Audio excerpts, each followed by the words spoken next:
is not for you unless you're me from the future. It's about the second challenge I set myself of making a game to be a better biker, but it's also about all that myriad of problems that I've had along the way, and I finally managed to get to a basic point, but oh my god, wow. So I wanted to start this just by showing that I got to a point that actually worked. This is an exe file that's been exported. I checked it was exported and was the right time and was the right version, and yeah, and then it ran. And yeah, so this it's not my background here, but here, thinking biker, you make a choice, plays a video, you go to something else, you make a choice, plays another little video, and then it plays you a kind of overall thing. Wow, that's it. So although this was meant to be how to make a better biker game, it's not really. It's how I struggled and didn't really make a better biker game, or certainly not yet. But positive stuff, starting with the art assets and blendering. So latest version of Blender for the time.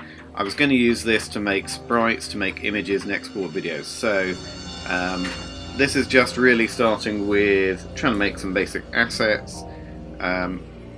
I'm not going to use this video to talk about how to do stuff in Blender because there's lots and lots of very good ones. So I was trying to think, what sort of assets do I need? I need some kind of road vehicles, I need bikes, I need the road itself.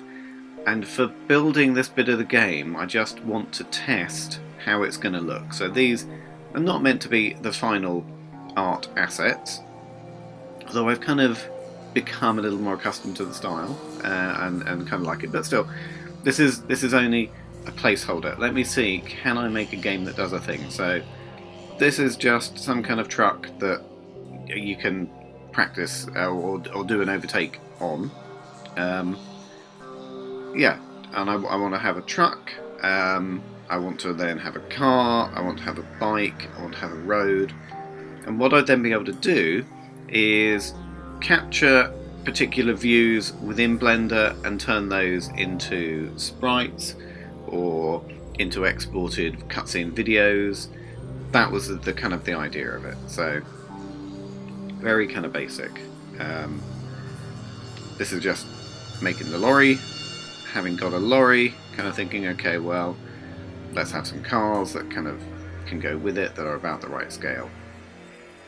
I'm trying to keep the polygon count pretty low here because I want to be able to render stuff out reasonably quickly, and certainly for the vehicles that the player's going to overtake, they don't need to have an awful lot of detail in them.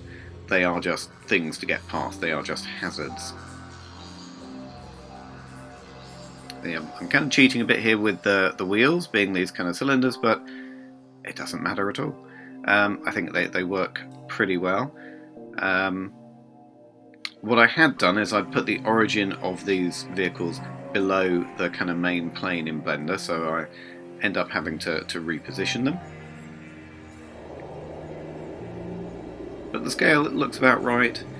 Yeah, you can tell what they are. Yeah, putting them up onto the plane, and that's really so I can try to match up other objects that I'm making, make sure I know what is or isn't through a kind of floor level. The road, going to use some mirror modifiers to save myself the effort. It's a symmetrical kind of road with a slight camber in it.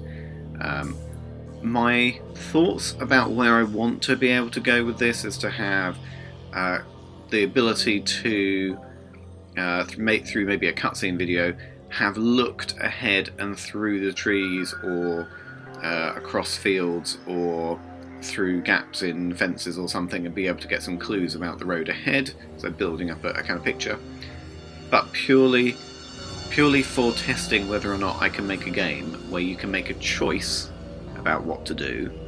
I just needed some basic art assets, and the game engine that I'm using is an adventure game engine. It's really made for click and point adventures. It's not a 3D engine of any type. It's not doing real-time calculations. So I'm kind of stretching what it can do. It's the thing I'm using, because it's free, and partly it's a bit of a challenge, there's no manual that comes with it, so I want to make myself figure out how to use it. I'm sure there probably are other better ways of achieving this in more of a standard 3D engine if I were to pay for it. And I'm trying to be as frugal as possible. So at this point I've got the car done, I've got the lorry done. The bike needs quite a bit more detail. It needs to have not just a rider, it needs to have some of the appropriate kind of geometry. So motorcycle tyres are rounded, that's all part of how the kind of cornering is done. That's the reason why when you're leaning in a bike, your tyre circumference is smaller, because you're on that inside bit of the tyre. You need to have a bit of positive acceleration just to maintain the average speed of the bike, just to maintain that speed compared to when you're upright. So that's an important thing to be able to show in this kind of model. Again, I'm not certain this is the final version of the bike, but you can see that the number of polygons I'm choosing to use in here is much, much higher, because we're going to be looking at this a lot more. I kind of got through this process and at some point realised I'm trying to do things symmetrically. Why am I not using a mirror modifier on this? And then realised that actually some of the shapes I've made, I haven't made them with a mirror modifier in mind, so I've picked kind of geometrical shapes that are going to need to be cut in half. It's easier to make this kind of naked style bike than it is to make something that's got a fairing on it, I thought at this point, and that may change in the future. I have to say the new EV Blender engine is really good, so this kind of real-time casting of shadows I thought was really, really helpful, just to get a sense of scale and proportion and how these things look together and how they might interact together. I thought that was really good. For the rider, I was playing around with different approaches for this, so relatively straightforward to make a kind of a crash helmet shape. But the body, at this point I was thinking, do I need to build something that's going to be able to move around on the bike? Do I need something that's going to be able to show gear changes? I know that's something that observers will look for when they're watching associates riding, so maybe that's something to have in mind. But I don't need to go crazy with the detail. Most of the time the bike will be seen from behind. It needs to have the basic things you would look for. It certainly needs to have indicators and brake lights somehow at some point. For the purposes of this kind of simple art asset, it was about keeping it simple, and this is all straightforward. These blobby shapes in Blender were kind of new to me, or I haven't really used them before. The way they kind of merge into each other and join up. It gives it a more organic feel, but it's a little bit less predictable for me to figure out quite how they're going to do it.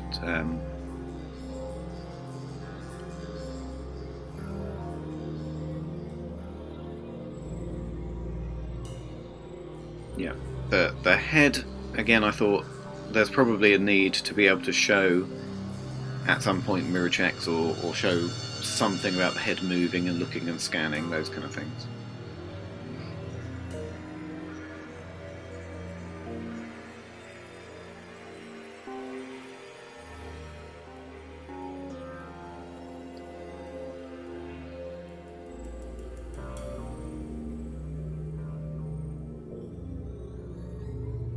There is something not right at this stage with the proportion and the position of the rider. I'm trying to think about where their hips are, where the legs are. Is this just a very low bike? I mean, as I look at it now, it looks really quite low. I can't think of anything other than a child's kind of bike or kind of one of these kind of mock push bike, motorbike looking things that quite looks as low as that. My bike is pretty low. My VFR 1200 is pretty low, but even that I don't think is quite as low as this. But anyhow, something good enough. Good enough. Yeah. As I say, perfection is the enemy of the good. It does not need to be perfect. It does need to be relatively simple to change. So this is my kind of error about mirror modifiers not having planned it at the beginning. But it's a messy kind of process. It's a kind of creative process. So that's part of how I work, i.e. with a very bad workflow. I'm also trying to get rid of vertices where they're going to be hidden. There is no point me having a load of calculations for geometry that simply isn't going to be used. So where I can get rid of stuff, I'm trying to do that. Whether that's really of any benefit, I don't know, but it felt like a sensible thing to do. I know at some point I'm going to be using this to make and render video, and wanted it to be as quick as reasonably possible. So indicators going on the back and on the front. So there is just something. They will be really easy to show because that's just going to be a change of material, and then just trying to, the missing bits of the bike. There's got to be some way that the front forks connect to the main body of the bike. There's got to be some way of a place where there'd be some kind of speed information. I cannot think of any bike that actually looks like this. It's this kind of weird ultra low cruiser style. Handlebars are just very inward. The position is very crouched and low. I think this person's legs are probably only about 2/3 the size they really should be. But it's good enough to show you what it's meant to be. And I keep telling myself, it's temporary. It's a temporary placeholder. If there's any scratching noises coming through on the video, it's because I think I have a squirrel running around on the roof of my lovely posh shed. Okay, so now I'm trying to think now, how do I turn these into art assets? And this is a simple render, creates a background image. This was the sort of angle I was thinking of initially, being able to then show where the bike has moved depending on the choices that the player has made. This would need me to make a completely different set of sprites and objects for every move and every decision. Possibly not, but why is this moving a lot? Here I'm just testing what does it look like for the kind of view for oncoming traffic if you're doing an overtake. Depending on how far over you go when you're overtaking, do you come out really wide? The benefit of which is your view is extended and you can angle your bike back towards where you're going, so it's a bit less intimidating for the oncoming traffic. This is a following position. Can it show that you could see up ahead? So, yeah, kind of happy with that.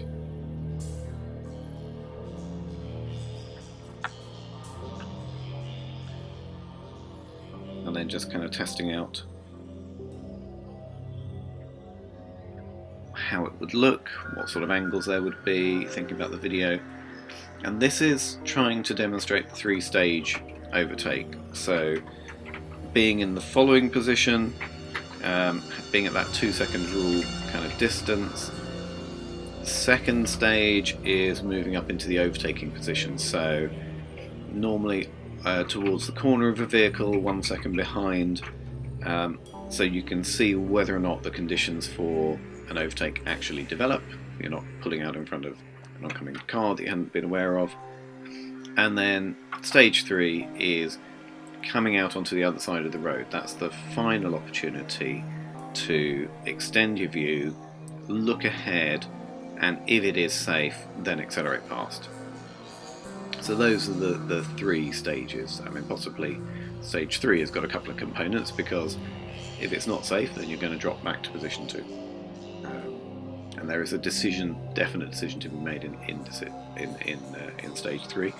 But taking something in a book and converting it into something in a game format with little cutscene videos that show choices being made, that show the thinking process being made, that's what I wanted to do. And there would be occasions where the game would have to offer some other options. So if you're in position 1, you're 2 seconds behind, but it's already perfectly clear that it's safe to overtake, then you can, from position 1, just pull out and come round in a momentum overtake. And that's very often the way things are done on a motorway. You can see really clearly, you don't really think about the fact you're changing lane and moving past and then hopefully moving back afterwards. You just do it. But that's a momentum overtake. This, however, is more for your kind of country roads, 3 stages: following position, overtake position, and then actually the overtake itself.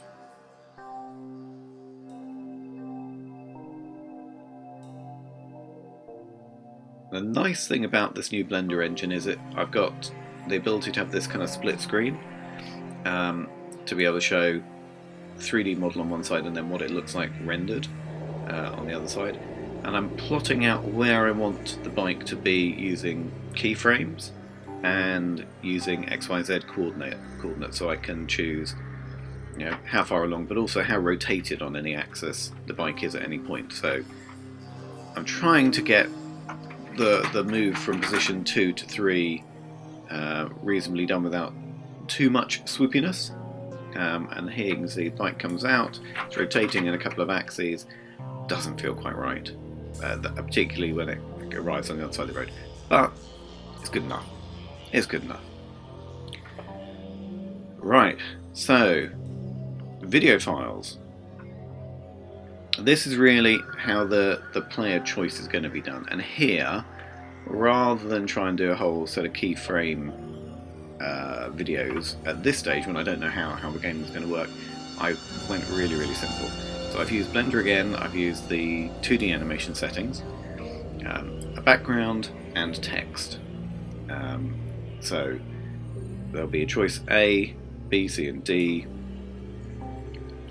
Choose a background that's going to be visible, choose a text, set it up with the right kind of naming convention so that it outputs as a set of PNG files, and Blender will automatically number them. Have the number of frames already decided, and render it out. Because I've got the text appearing and then disappearing, it will show me if in-game I'm seeing a video, or if it's not managing, it's just doing a still image. Within Age, the PNG files get imported through this particular custom interface to turn it into a video file format that Age recognises. You can't, as far as I'm aware, externally do that.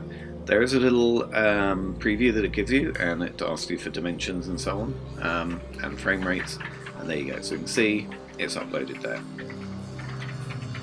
So same thing again for the other choices. So I'm going to have 4 choices. So moving out from the following position, or moving from following position to the overtaking position. I'm going to have overtaking position to the overtake pulling wide, or the overtaking position and just squeezing past the vehicles in front. So that gives 4 different options. Making these into objects themselves, I kind of figured out it's not worth it to have custom sprites and custom objects for every possible decision. Far better that I can show from where the rider currently is what are all the potential positions they could move the bike to. And that's, in reality, that is how it is to ride a bike. You're thinking about position.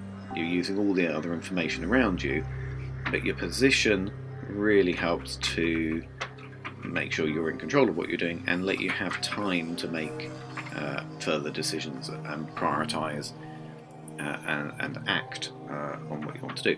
So I kind of thought, let's have a range of positions of the bike. I can use the boundary boxes within Blender just to render out that bit of the image. I don't need to capture all the kind of background and everything else. So I'm just rendering the bike and I'm just rendering the view, but it's important I do it from the camera position and not rotate the camera view. If I rotate the camera view, then this perspective will change and it will just look wrong.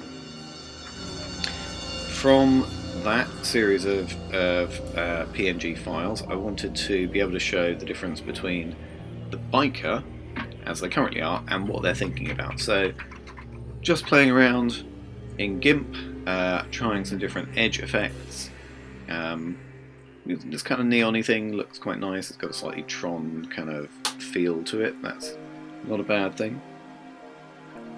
And then trying to think, how do I separate out the background?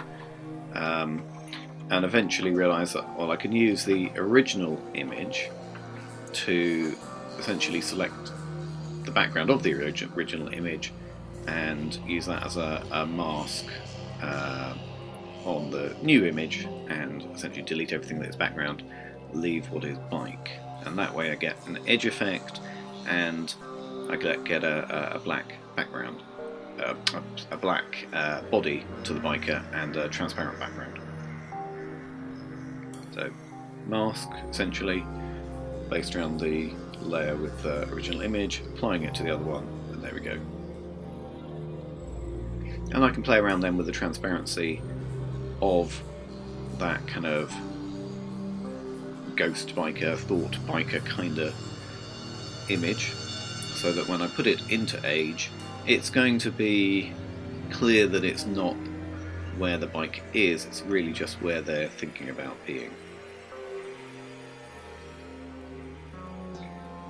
And then it's a rinse and repeat process for all the other images.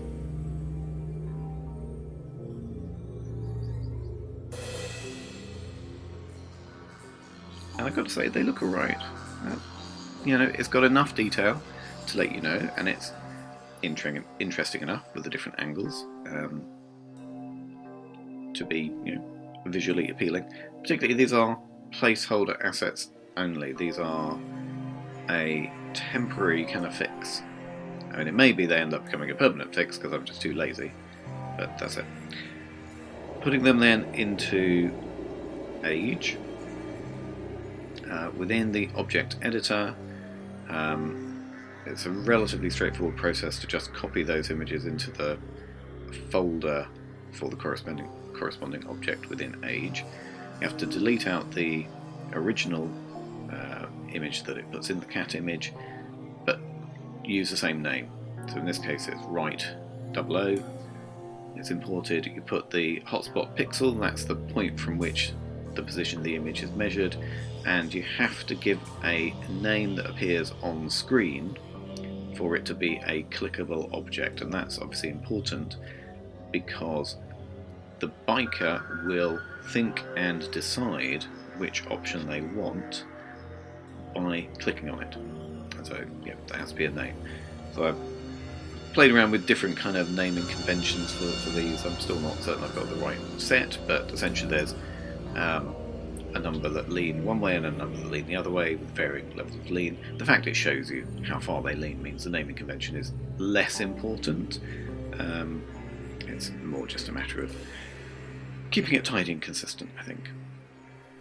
The backgrounds were relatively straightforward as well. They go into the scenario editor, scene editor as a background. The objects get added in and dragged around. They're positioned based on that hotspot. They can be scaled, so I can get a sense of distance just by scaling them appropriately.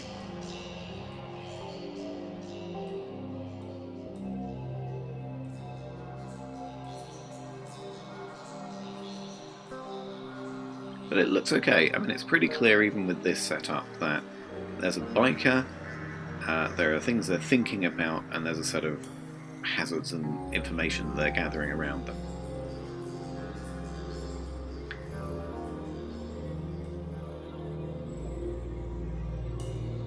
The other thought I started to have at this point was, if I'm now showing the bike options as being this range of 8 or 9 different positions, how do I adjust my backgrounds? Because those have to fit within it. So really I end up having a camera that is always behind the bike, much like an observer would be, so that the choice objects are always in a reasonably sensible perspective. And I also then thought, well, if I'm doing that, just adding a little bit of lean and tilt to the background image adds a real sense of dynamism. It's a static choice in the game, but that little bit of lean gives it that sense of energy. And the sprites and object images should still work because they're all done relative to the bike. So they're all degrees of lean compared to current. As long as the player, where they are now, is always vertical on the screen, then the horizon of the world they're in can be tilted to show that they are leaning. So here I'm just trying different scales for those choices. This is going to go from following position to either overtaking really close or not.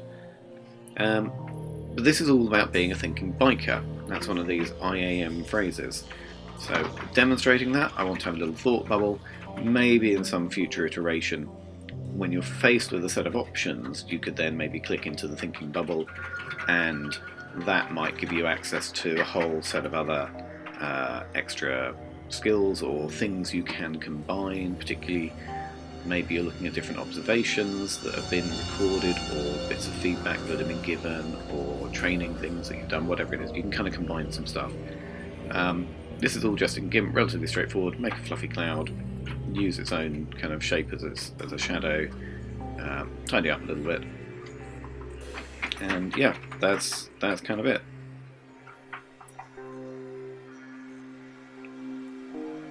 Boom, in it goes as an object named. Fine. Oh, the logic of age. You can see it there. What I kind of ended up with for a long time is my kind of working logic, but more on that in a second. So yeah, thinking biker, above the biker, keeping the same blue colour scheme. That's also kind of IAM nod that it's a blue kind of rider course book and things like that. So yeah, I mean, thinking bubble at this stage is purely decorative, but it does explain why have we gone from a cutscene video to a static image, and it's because you are the biker, you are thinking in that moment. Again, adding in thought. Boom.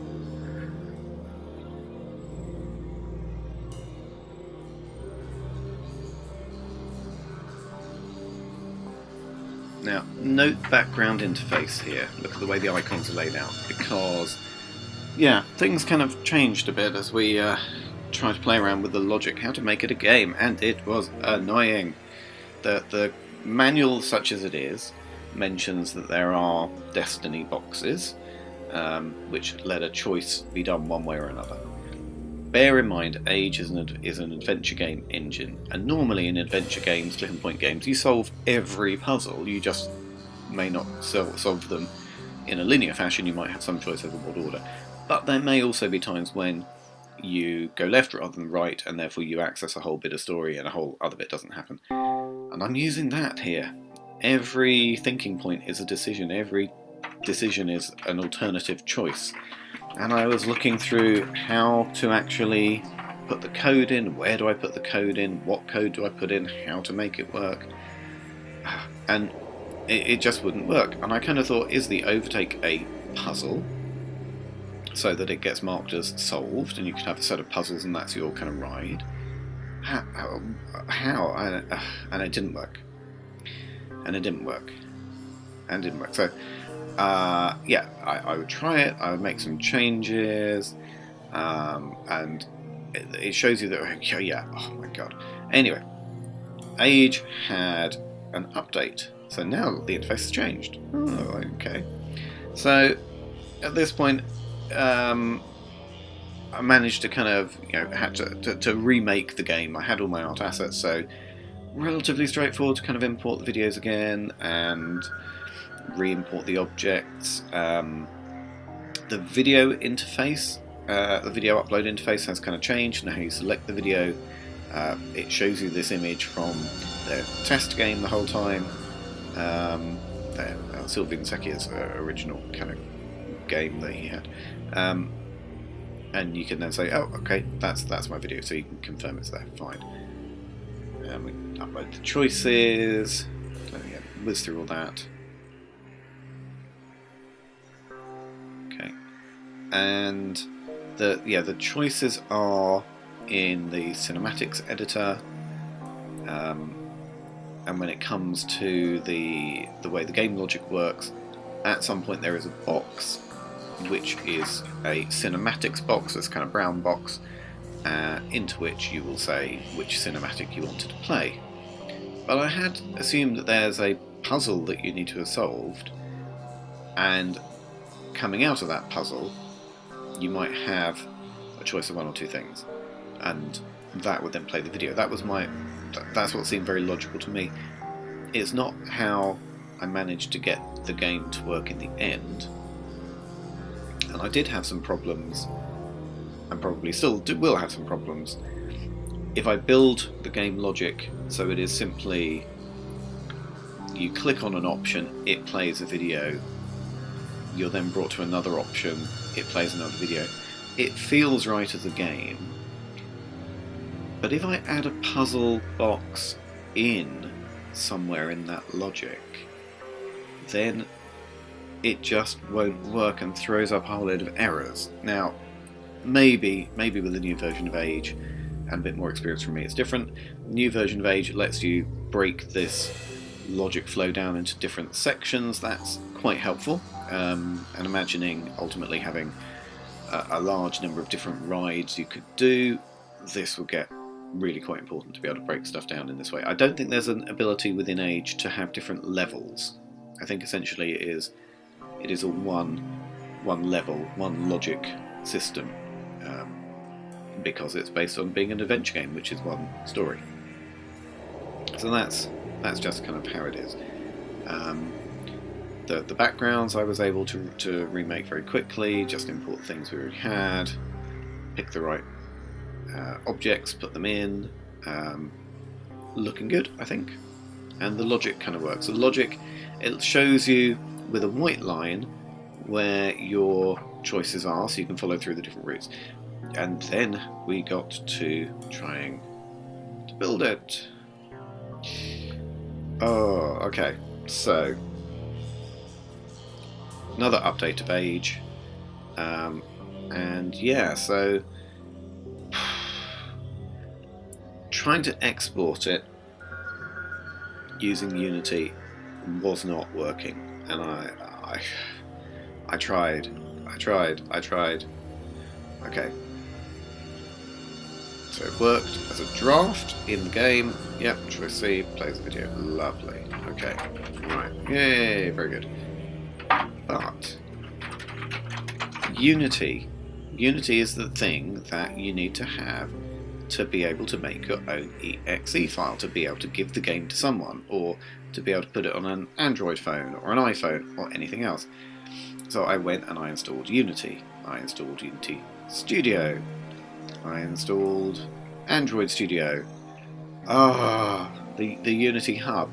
But there's different versions of Unity, and the one that Age was using didn't match a version that I had, and it would throw up errors, and the Unity Studio would say something is out of date, do you want to update it, or this is out of date, and then you could look at the code and it would make suggestions for where the code was wrong. Was it some kind of syntax error that was happening? What was going on? And this was really, really, really frustrating. I looked at this point, I thought, do I give up on Age? Do I give up on Age and try and just do this all in Unity Studio? Because that seems to be free, but it suddenly starts throwing code at you no. So, what's the solution to this? Another installation of Age. And this time it worked. So, hooray. This is what it was. This is what I kind of opened the video with. An exe file that works. You press play, new game, here you are. You've got a couple of choices. Do you want to go slightly right? Yes, let's do slightly right because that takes us to the overtake position. Where do you want to go now? Hard right. That brings you out and extends your view. There you go. Plays video. End. Hard. So at this point, I've got something that exports, it works. But it was really, really, really frustrating. I haven't really touched any of the game element for a couple of months, really. And it's been quite a cathartic process to do this video, to kind of show how many months of frustration there were, and actually getting to a point that there was something that was a tangible output, something that's recognizable as the merest of games, the tiniest sliver of some kind of choice. And that's good. That is really good. And hopefully I can just now do more of those choices and it will work. The other bits I want to start to bring in at some point will be some more traditional click and point story elements, because I think there is a lot to be said for the talking to other bikers, the being in particular scenarios and learning, building up a set of skills that will be in your kind of mental inventory, that you can kind of combine certain skills, certain bits of feedback, bits of information that you see along your route, might be things you can click on as well, and they can, all that kind of stuff I think will be good to do. But I need to kind of just digest where I've got to, make sure that it does work, and just covered it slightly afresh. But I'm really pleased to have managed to get this video done, because this has been lingering as well for months and months and months. So here you are, future me. You will recognise how hard this was to do and the frustrations, and I hope, future me, that things have moved on a bit and that the game is taking a bit more shape.